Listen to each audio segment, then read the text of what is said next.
जय हिंद दोस्तों, कैसे हैं आप सब। उम्मीद करती हूँ आप सभी ठीक होंगे, अपने परिवार के साथ खुश होंगे। आप सबकी दुआ है, मैं भी बिल्कुल ठीक हूँ। दुआ है आप सबकी। आज का जो हमारा विषय है, जो हमारा मेन मुद्दा है, वो है डॉक्टर कफील खान और हमारी न्यायपालिका। कल जिस तरह से उनको जमानत ना देना, अगली डेट दे देना, वो भी बिना किसी सुनवाई के, बहुत कुछ कहता है ये। मैं ये पूछना चाहती हूँ कि क्या वजह है जो हमारी जो न्यायपालिका है उस पर से जो लोगों का विश्वास है वो लगातार खत्म होता जा रहा है। क्यों?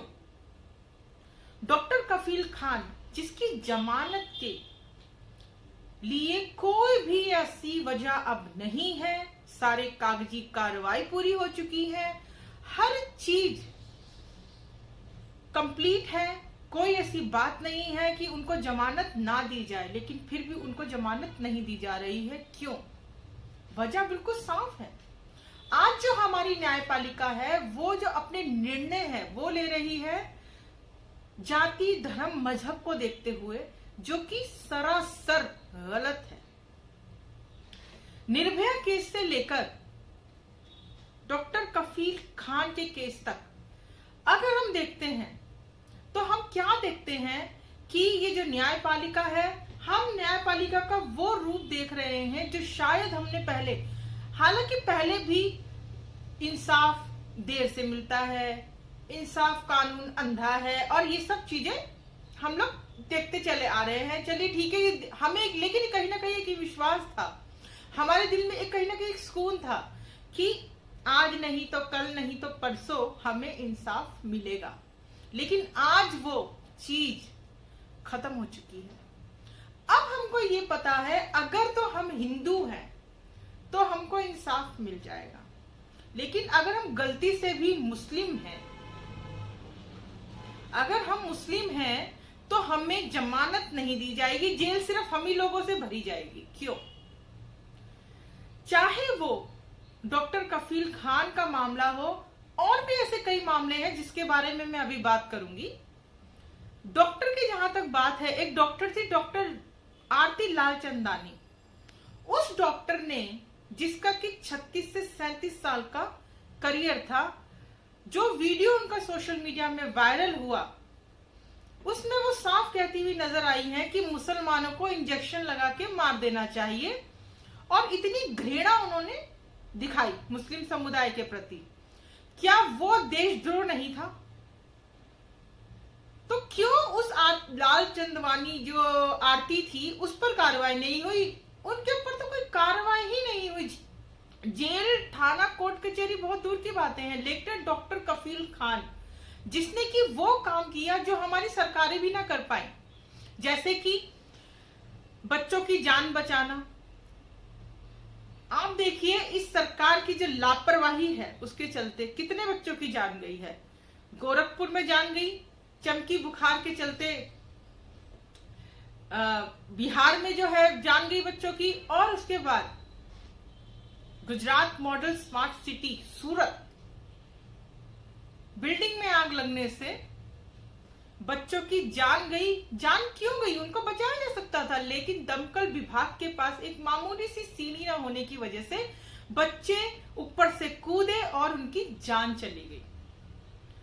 ये सारी जो नाकामी थी ये थी सरकार की। लेकिन डॉक्टर कफील खान, जिसने की बच्चों की जान बचाई, जिसने की कितनी ही माओ की गोद को सूना होने से बचाया, कितने ही लोगों के घर को उजड़ने से बचाया, मातम से बचाया, अपना खुद का पैसा लगाकर, अपनी खुद की मेहनत से उस बंदे ने क्या क्या नहीं करा बच्चों के लिए। लेकिन आज उनके हर एक सराहनीय कार्य, जिसके लिए उनको अवार्ड मिलना चाहिए था, उसकी वजह से आज उनको जेल के अंदर रखा गया, उनको जमानत नहीं दी जा रही। ये कितनी शर्म की बात है। ये सरासर गलत है।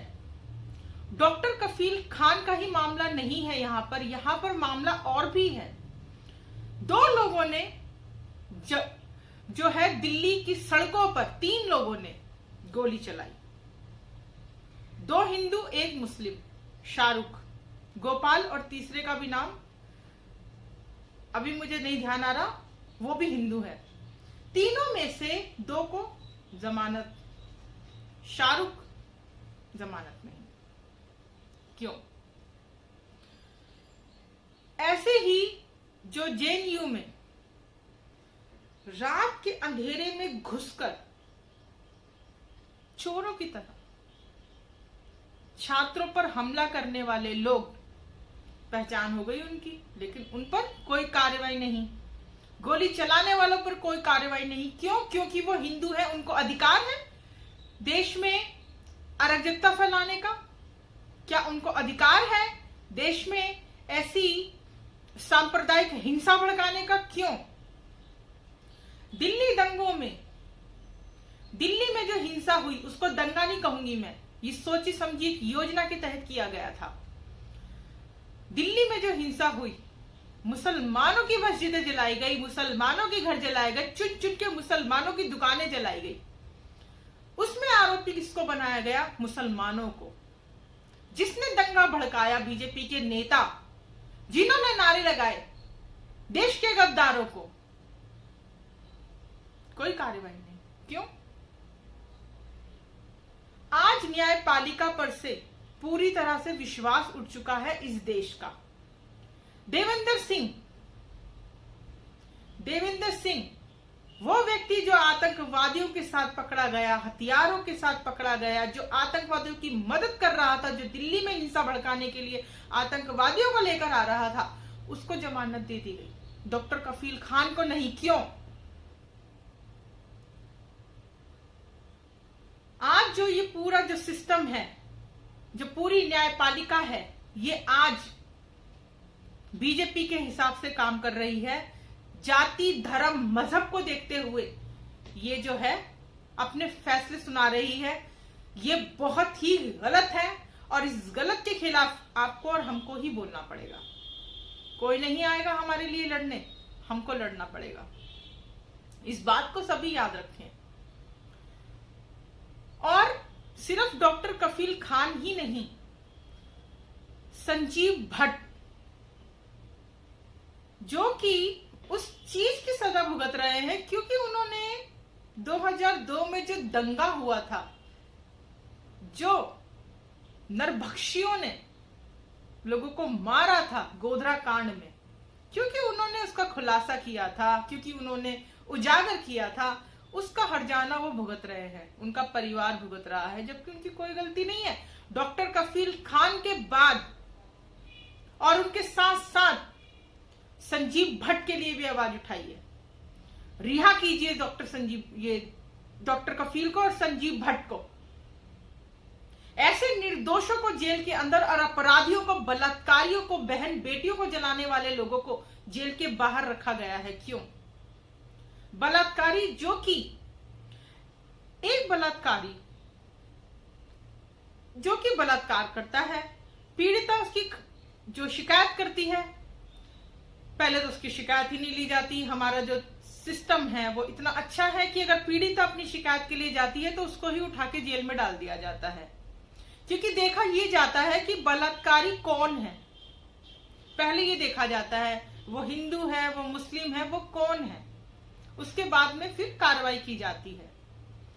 तो जब वो लड़की जाती है, वो बताती है दबंगों ने मेरा गैंगरेप किया है, और वो पीड़िता अपनी बताती है, तो मजबूरन, क्योंकि बहुत आवाज उठ चुकी होती है, तो उनको मजबूरी में एफआईआर दर्ज करनी पड़ती है। जाता है मामला कोर्ट में, कोर्ट से उन अपराधियों को, उन दबंगों को जमानत दे दी जाती है।